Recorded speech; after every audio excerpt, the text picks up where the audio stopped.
Hey guys, welcome to another video. I'm back from casting Dreamhack Leipzig. Well, actually, I got back a couple of days ago, but I decided to take a few days off because I was exhausted after the weekend away. My adrenaline finally ran out, and I was, just very tired. So now ready to get back on the grind. But first things first, thought I would just hit record and start chatting about Dreamhack Leipzig for a bit, because I know a lot of you will want to know my thoughts after the event, because I didn't stream for the entire weekend I was away. So first thing I'll do is I'll just talk about the actual results of the event itself, just very briefly, and some teams and how they did compared to what we expected, and now looking forward to RLCS Season 7, what to expect from them further on down the line. But after that, I'll talk about the event itself, the city, a few things that went on behind the scenes involved with casting it all.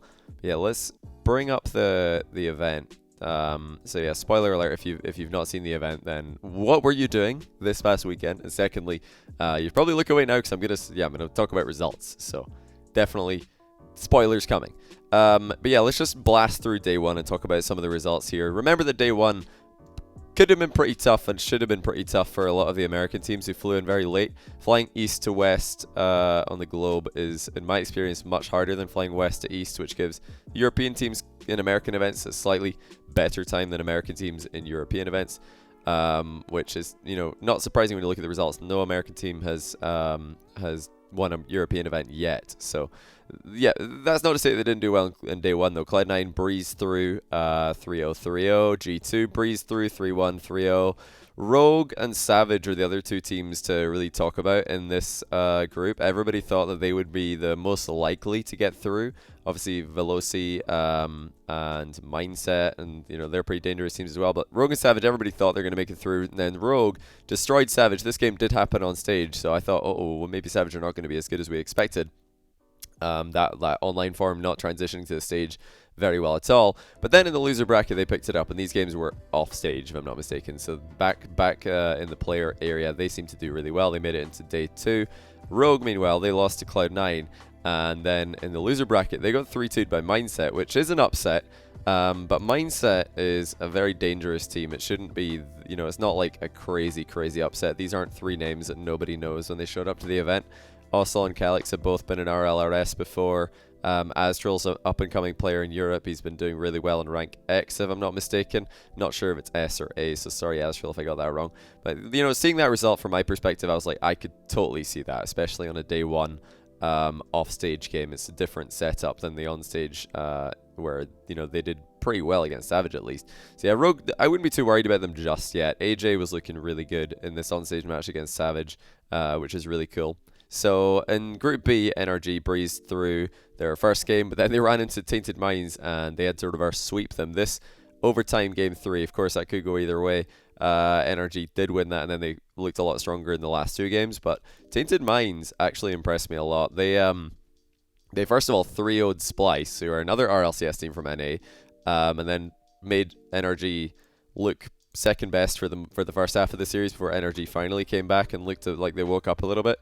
Tainted Minds, they still haven't found a way to, perform fully consistently in international tournaments. And, it's talking about how difficult it is for EU players to play in American events and American players to play in EU events. Try OCE players playing in EU events. These guys had to travel like upwards of 30 hours to get here. So I don't know how on earth they do this. They really do look like a team that if you just took them out of OCE and put them in either EU or NA RLCS, I think they would hang. Especially NA RLCS, which is a little bit less competitive at the very top. They've got the big three and then kind of a drop-off. So Tainted Minds, especially with EG not looking as strong this season, I could see them like competing for an RLCS spot if they tried to qualify from NA. But of course, that's not going to happen. They're going to be in OCE again. Flipside looking good on day one, or at least this was off stage. So I heard that they were looking okay. The series against Ghost, Cux told me that he just didn't, or was it, no, Speed, or I can't remember who told me this, but somebody told me that Ghost just didn't look like they were passing at all. They were just going for demos and boost stealings. Flipside just waited until they were finished with all that and then scored. But yeah, Ghost did knock out Splice. Pretty tough run for Splice here. And then Tainted Minds made it through past Wind and Rain. So that was the 4 qualifiers from Group B. Group C, Evil Geniuses managed to come out ahead of TSM in this side of the bracket. And I must say, you know, I casted this series, and I don't think I did. I don't think I was too unfair to to either team, but there were so many 50-50s that went in EG's favor. This series was absolute nonsense. This 1-0 Utopia Coliseum game, this goal was like a triple commit from EG, so I could see TSM being pretty annoyed by this one. And then the first 2 goals, if I remember correctly, in the last game were also like pretty rubbish. So yeah, EG, they, I think they might have tilted TSM a little bit here, because then TSM went to the loser bracket and lost to MCon, who a lot of you might not know. They're a team involving Tho, who's like Scrub's online rival, but you know, they actually turned out to be like not, they were chatting. Everybody's so nice in the Rocket League community. Why can't we have some real beef? Yeah, Mike Boy just doesn't throw. They you know, getting in ahead of TSM, not like a hugely surprising result in the context of what happened, because TSM got tilted against EG and lost, and then they dropped down to losers. They have to play MCon immediately. There's a lot of people watching. Pretty you know, different from having people watch, a lot of people watching online. The crowd, I don't know if you've seen the tweets, are like literally right behind this barrier, watching the games from on the monitor. They're not watching it like through Spectator. They're literally watching TSM monitors. So yeah, MCon were able to take that down. They did have a really good start against Vitality. This MCon versus Vitality matchup in the winner bracket. MCon were 3-0 up in game 1, then Vitality scored 2 late goals, but you know, MCon won. Then they went 2-0 up in game 2, and everybody's thinking, what? Are they actually going to do this? Vitality looked super tilted, but then they calmed down and they actually came back and got the win before going on to lose to Complexity here, who did look pretty good on day 1. And then Vitality made it through pretty comfortably as well. So they all made it through, apart from TSM, who a lot of people would have expected to go through here. But yeah, TSM, I think they just got tilted in that series against EG, which was pretty nonsensical. That was a weird series. I tried not to make that come across when I was casting it. Group D, so Triple Trouble Dignitas was actually really good for Triple Trouble. They were crushing Dig, and then Dignitas finally got their act together, started winning this. And the experience really showed. It was good to see Dignitas not like looking upset when the things weren't going well, like they did at WSOE, the previous LAN event. So this was really promising for them, and not so much for Triple Trouble, who looked like they were just upset that they couldn't close out the series, and then yeah, they kind of just got crushed at the end. And then they lost to Team Echo Zulu, who everybody's thinking, who are these guys? Who are Team Echo Zulu? But I'd seen them play backstage earlier in the day, and I saw this result. I was thinking, oh man, this Team Echo Zulu are actually doing pretty well. I remember Marky Duda told me about this this team before the event started, that they had good mechanics, Methane, Impact, and Taz. I was thinking, well, I'm going to have to keep an eye on them, see how they do, but I didn't obviously think they were going to do as well as they did. Bread made it through versus PSG, but I'd love to see this match on stream. This would have been a good one, but I didn't see this this at all. And PSG made it through against Mouse Sports. I was surprised Mouse took 2 games off PSG here. PSG were dropping like 2 games to Team Echo Zulu, and then 2 games to Mouse. They did not look very good on day 1 on paper. But this turned out to be like the group of death potentially, because Team Echo Zulu popped off. Nobody thought that this would be the tough group to call. But yeah, Mouse are still like really struggling. They've not had any good results recently, so they need to sort themselves out before RLCS starts, because they are an RLCS team of Alex161, Tigray, and a lot. So day 1, Triple Trouble RLCS, Mouse Sports RLCS already out. TSM RLCS, they're out as well. Splice are already out, they're RLCS. Then you got Rogue are out, they're RLCS. So I think 5 RLCS teams out on day 1. It was ridiculous. And that meant that the 16 teams going into day 2 were, still 3 bubble or like teams and 2 RLRS teams, if I'm not mistaken. So day 2 starts. MCon didn't unfortunately do very well in day 2. They just immediately lost, so they didn't do too great. Our other bubble teams, Mindset didn't look too great. This is the team that eliminated Kronobi's new team Rogue.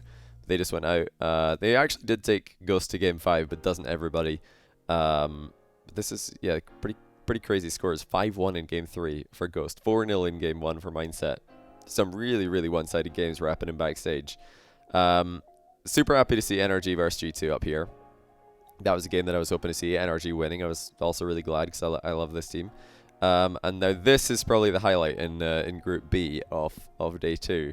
Well, this or the fact that Team Ekazuli made it through. But Team Ekazuli taking Vitality all the way down to the wire, winning in Neo Tokyo overtime 1-0 against Vitality, where Taz saved one of Scrub Killer's ceiling shots from point blank range with a pre-jump.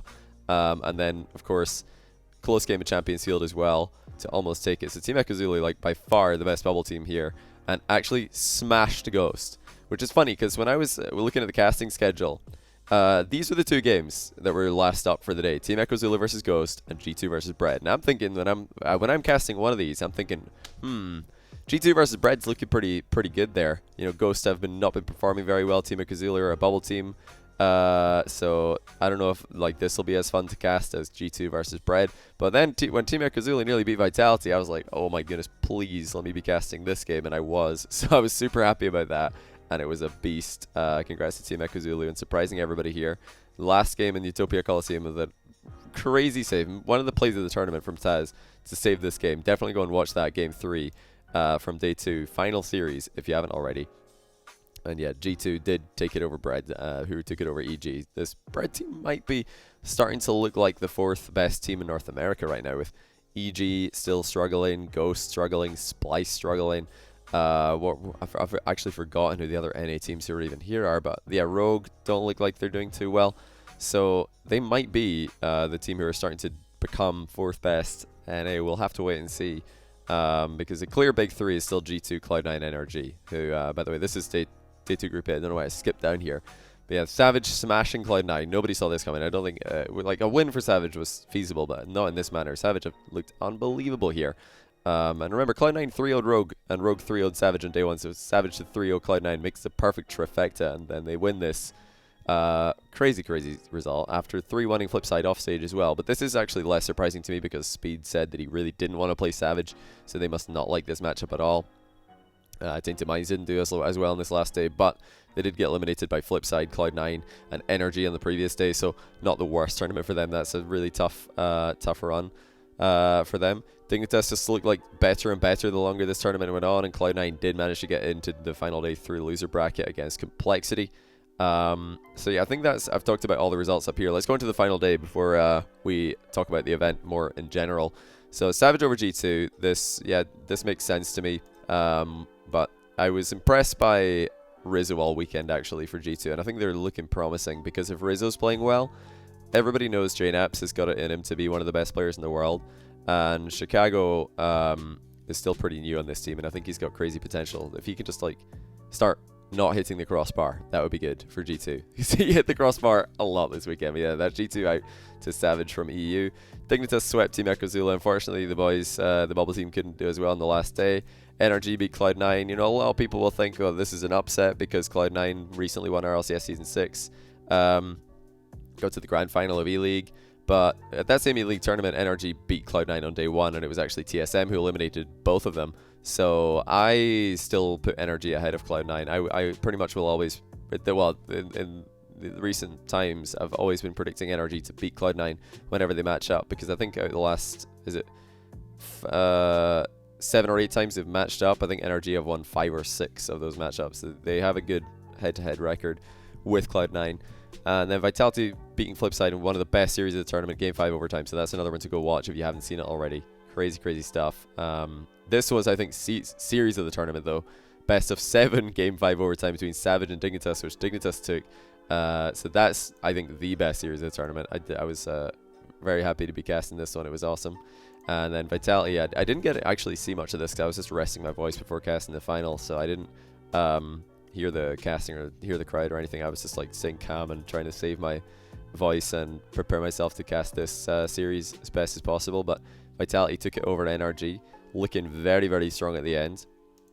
Not sure what to make of NRG here. Weird tournament for them. At times they look great, at other times they looked very off. Like, I think whenever I did catch them or watch them play, they would look so good for like minutes at a time, and then the rest of the time they were nowhere to be seen. So they need to just find a way to keep up that form once they hit their stride, because if they can do that, they're going to be continuing to make deep runs. I mean, they came third equal, so that's not too bad.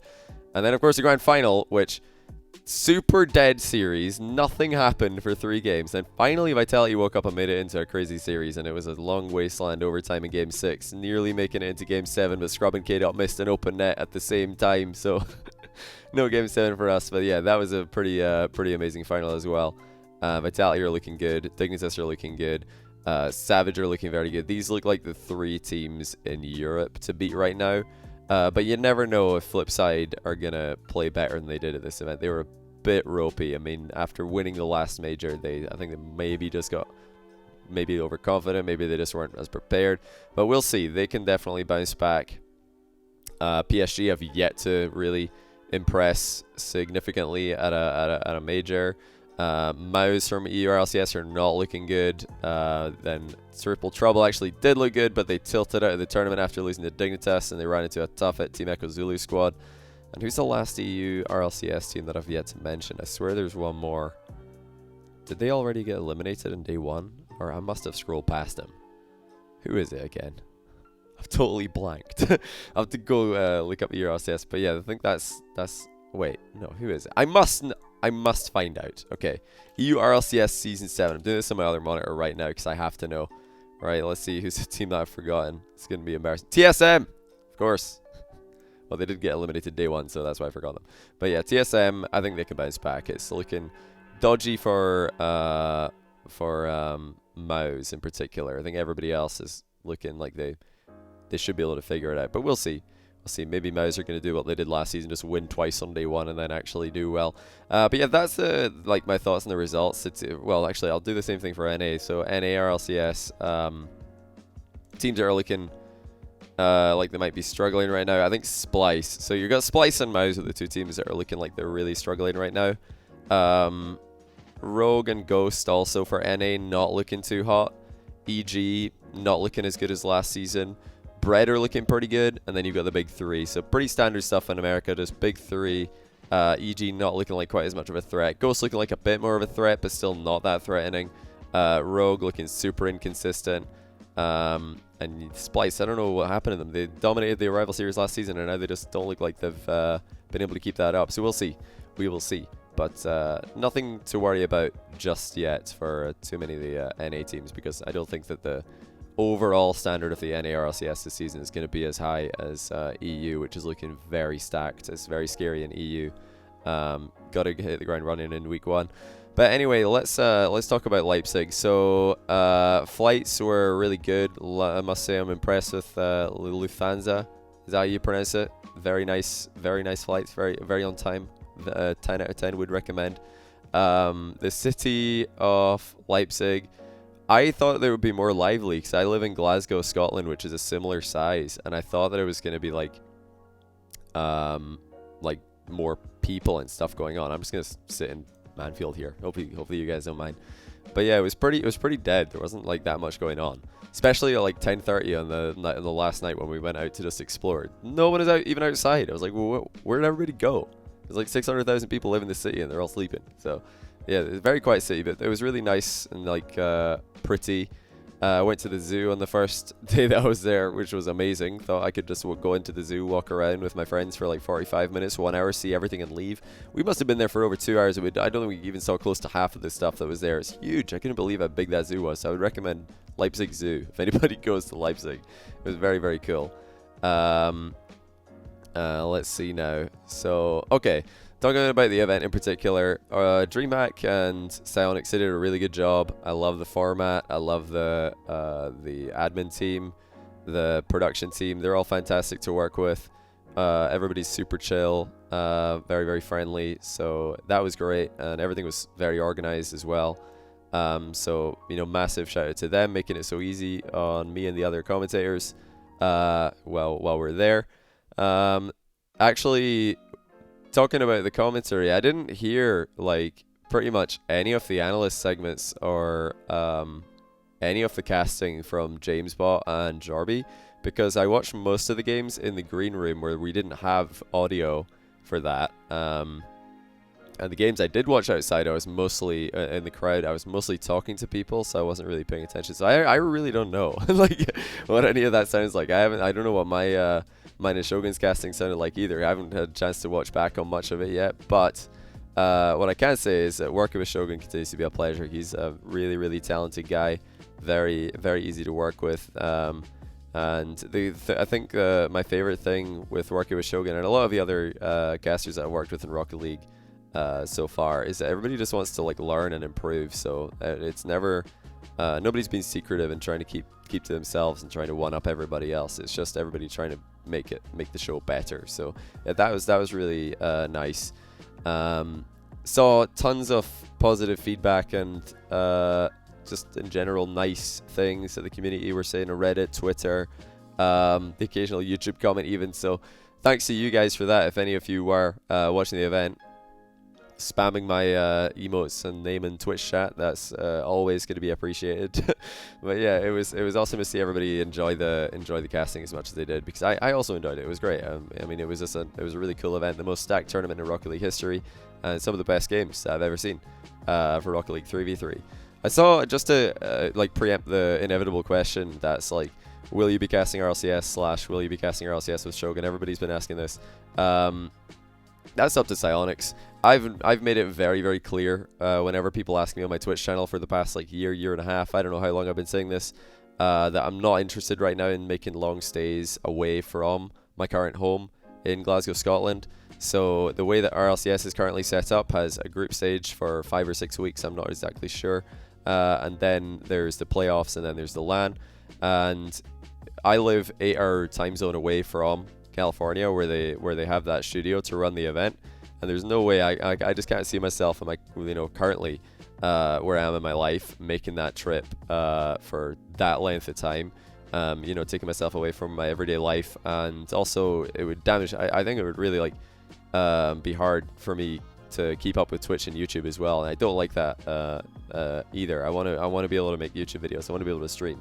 So like right now, that's just not something I'm interested in. Maybe in the future it will be, but right now it isn't. And I've been very public with that for a long time, so I'm sure Psyonix are aware of that.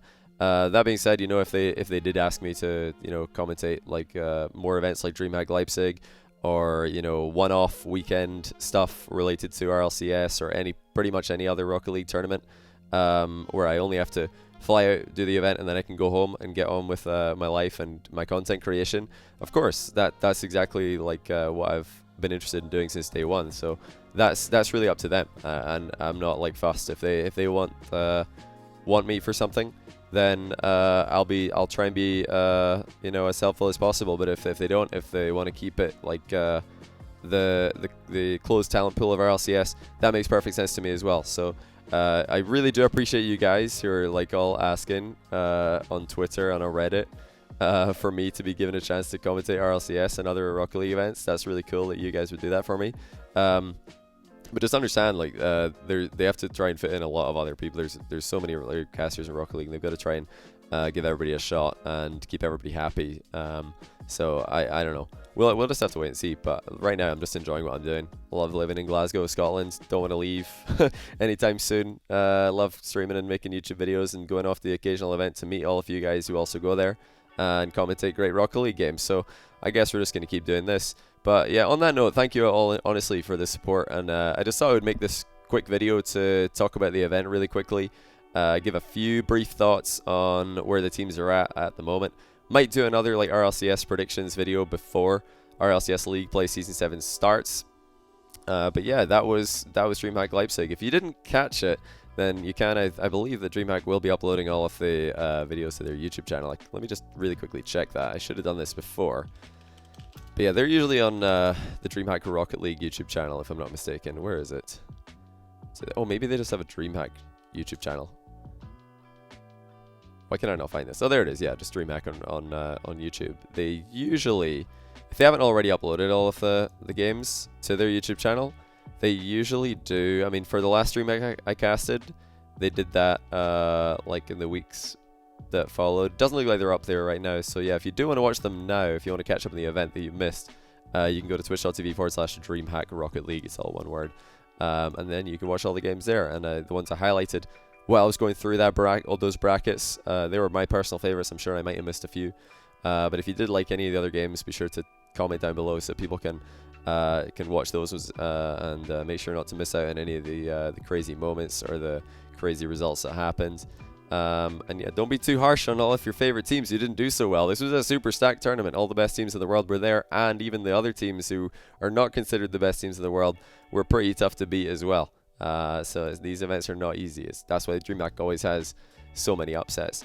But yeah, I think that's going to do it for now. I believe I've covered everything I wanted to cover. If I missed anything, then I'll just comment down below and pin it. If you do have any questions, again, just comment down below. And yeah, I'll see you guys on Twitch this week. I'm ready to start streaming again after this extended period away. And yeah, looking forward to making some more videos for you guys as well. So I'll see you in the next one, boys. Take care.